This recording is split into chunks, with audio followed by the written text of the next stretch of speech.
امام اعظم ابو حنیفہ علیہ رحمہ فرماتے ہیں کوئی شخص کوئی کلمہ بولے اور اس میں 99 احتمال کفر کے ہوں اور ایک احتمال ایمان کا ہو، اور اس نے واضح نہ کیا ہو کہ میری مراد کیا ہے، تو صرف احتمال پایا جا رہا ہو، تو اس کے ایمان والے احتمال کو ترجیح دی جائے گی کہ ہو سکتا ہے اس کا مفہوم یہ ہو، اس کو ضرور کافر کر کے آپ نے مارنا ہے۔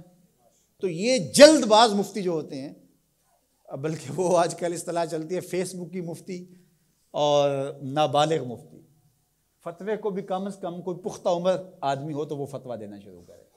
یہ اتنے جو ہے وہ جو فتویٰ دینا شروع کر دیتے ہیں، پھر ان کے فتوے کی مشین گن ایسے چلتی ہے کہ پھر کسی کو معافی نہیں کرتا۔ یہ بھی غلو ہے، یعنی صحیح فتوے کو بھی قبول نہ کرنا یہ بھی غلو ہے۔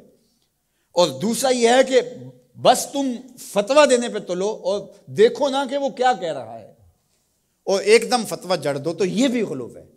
تو فتویٰ یہ شریعت اسلامیہ کا ضابطہ ہے، مفتی شریعت نے بٹھائے ہوئے ہیں۔ حضور کے زمانے میں اور حضور علیہ السلام کے بعد باقاعدہ صحابہ مسائل بیان کرتے تھے، فتویٰ دیا کرتے تھے، لیکن حضرت صدیق اکبر رضی اللہ تعالیٰ عنہ کا زمانہ آپ دیکھیے، آپ نے 7-8 لوگوں کے علاوہ کسی کو جو ہے وہ اجازت نہیں دی تھی کہ وہ فتویٰ دے۔ اور یہاں کوئی بندہ عرب سے آیا تو وہ جس سے بھی بات کرے نا تو وہ کوئی نہ کوئی مسئلہ بتا دیا جائے۔ ایک ان پڑھ سے بھی کوئی مسئلہ شریعت کا پوچھ لیں تو وہ بھی اس کے بارے میں کوئی نہ کوئی بتا دے گا۔ اور اسی طرح کوئی مرض ہو، وہ آج کل وہ کرونا وائرس چل رہا ہے نا، تو اس کے اتنے علاج آگے ہیں کہ ابھی تک جو دنیا کے ماہرین بیٹھے ہیں سر جوڑ کے، ان کو بھی نہیں پتا جو علاج یہاں موجود ہیں۔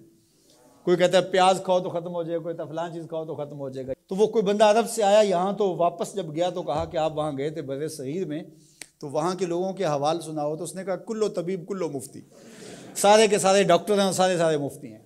فتویٰ بھی ہر بندہ دیتا ہے اور ہر بندہ جو ہے وہ کوئی نہ کوئی نسخہ بھی بتا دیتا ہے۔ میں ایک دن لڑکوں کو بتا رہا تھا کہ میں شوگر کی وجہ سے، وہ ظاہر ہے یہ ایک ایسا مرض ہے کہ جو ظاہر ضرور ہو جاتا ہے، کہیں چائے ہو تو جی یا اس میں چینی نہ ڈالنا، یہ چیز نہ دینا، تو پتہ چل جاتا ہے شوگر ہے۔ میں نے کہا میرے پاس شوگر کے اتنے نسخے آ گئے ہیں کہ اگر میں چاہوں تو جو ہے وہ اس پہ کئی جلدوں میں کتاب لکھی جا سکتی ہے۔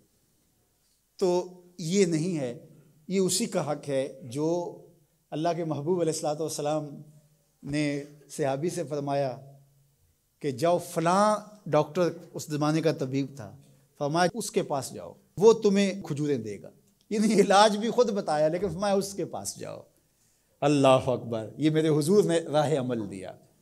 اور اگر میرے حضور اس کے پاس نہ بھیجتے، کسی ڈاکٹر کی دکان ہی نہ چلتی، کسی حکیم کا کاروبار ہی نہ چلتا، تو تم میڈیکل سٹور سے لے کر دوائی نہیں کھا سکتے، تمہیں ڈاکٹر اور طبیب کے پاس جا کے جو ہے وہ لینا پڑے گا۔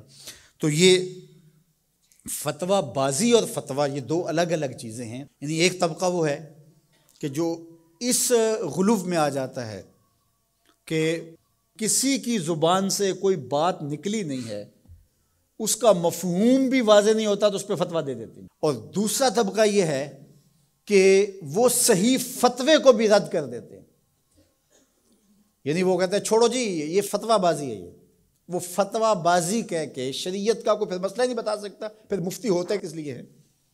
تو مفتی کا تو کام فتویٰ دینا ہے، جہاں غلطی ہوگی تو وہ بولے گا کہ یہ غلطی ہوئی ہے، اس کی اصلاح کی جائے۔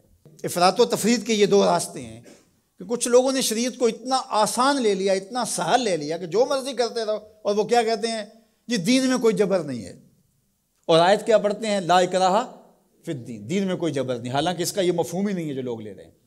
اس کا مفہوم یہ ہے، قرآن کی پوری آیت پڑھیں، لا اکراہ فی الدین قد تبین الرشد من الغی، کہ حق اور باطل واضح ہو گیا، یہ کفر ہے یہ اسلام ہے، تو جب واضح ہو گیا تو کوئی جبر نہیں، کوئی اسلام لانا چاہتا ہے تو لے آئے۔ بندوق رکھ کے کسی کی گردن پہ یا تلوار رکھ کے نہیں کہا جائے گا کہ تو کلمہ پڑھ ورنہ تجھے کاٹ دوں گا، یعنی جبرن کسی کو مسلمان نہیں کیا جائے گا۔ قد تبین الرشد من الغی، حق اور باطل کے راستے واضح ہو گئے۔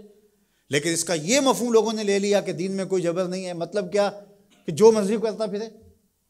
میاں جب تم اسلام لے آئے ہو تو پھر اسلام کی پابندیاں تو تمہیں قبول کرنی پڑیں گی۔ تم کسی بھی ملک میں جاتے ہو تو اس کے قوانین کیا تم وہاں فالو نہیں کرتے ہو؟ اگر نہیں کرو گے تو چالان ہوگا یا نہیں ہوگا؟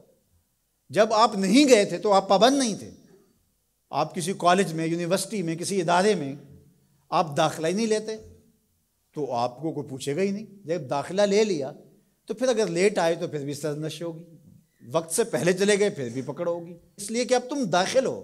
جب تم اسلام میں نہیں تھے تو لا اکراہ فی الدین، لیکن جب تم نے کلمہ محمد عربی کا پڑھ لیا ہے تو پھر تمہیں نماز بھی پڑھنی ہوگی، تمہیں روزے بھی رکھنے ہوں گے، اور تمہیں شریعت کے احکام کو اپنے اوپر نافذ کرنا ہوگا۔